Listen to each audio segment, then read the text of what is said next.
Hello friends, welcome back again to my YouTube channel the English library. বন্ধুরা, আমি রাজা এবং আজকে আমরা শিখব কি যে হ্যাডের ব্যবহার, হ্যাড কোথায় কীভাবে বসে এটা কিন্তু আজকে আমরা শিখব। তো তার জন্য কী করতে হবে, শুরু থেকে একদম পুরো শেষ পর্যন্ত দেখবেন টোটাল কনসেপ্টটা ক্লিয়ার করার জন্য। তাই চলুন শুরু। তাহলে বন্ধুরা, হ্যাড বলতে কি বুঝি আমরা, যে সাধারণত অতীতকালে কারোর অধিকারে কিছু ছিল। কি বললাম আমি, যে অতীতকালে কারোর কিছু ছিল, এই সেন্সটা অ্যাপ্লাই করার জন্য শুধুমাত্র আমরা হ্যাডটা ইউজ করি। অর্থাৎ আমার একটি পেন ছিল, আই হ্যাড আ পেন।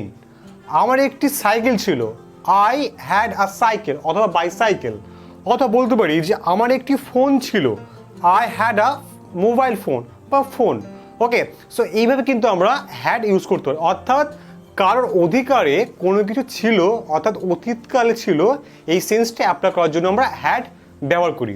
এখন আমরা দেখব যে হ্যাডটা ঠিক কোথায় ও কোন কোন জায়গায় ঠিক বসে। আমরা হ্যাড ব্যবহার করতে পারি যে কোনো নাউন অথবা যে কোনো প্রোনাউনের পরে কিন্তু হ্যাড আমরা ব্যবহার করতে পারি। ওকে, সো এখন আমরা শিখব যে হ্যাড দিয়ে কীভাবে অ্যাসার্টিভ, নেগেটিভ এবং ইন্টিগ্রেটিভ সেন্টেন্স তৈরি করতে হয়।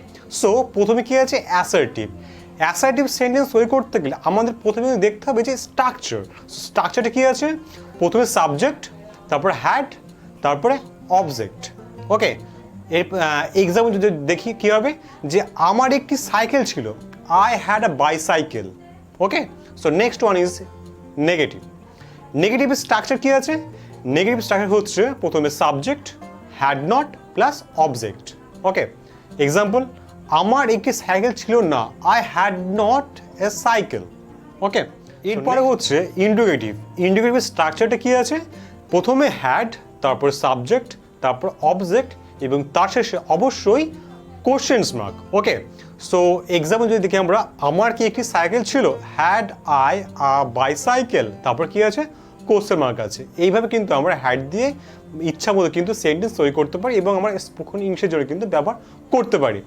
এখনও যদি কোনো সমস্যা থেকে থাকে, আমাকে কিন্তু অবশ্যই কমেন্ট সেকশনে কিন্তু কমেন্ট করতে পারেন কোথায় সমস্যা হচ্ছে। এবং এইরকম ভিডিও পেতে আমার চ্যানেলটিকে কিন্তু অবশ্যই সাবস্ক্রাইব করবেন, যেখানে আমি শেখাই বাংলা থেকে ইংরেজি খুব ইজিয়েস্ট ওয়েতে। ওকে, সো আজকের টাটা, দেখা হবে ঠিক নেক্সট ভিডিওতে।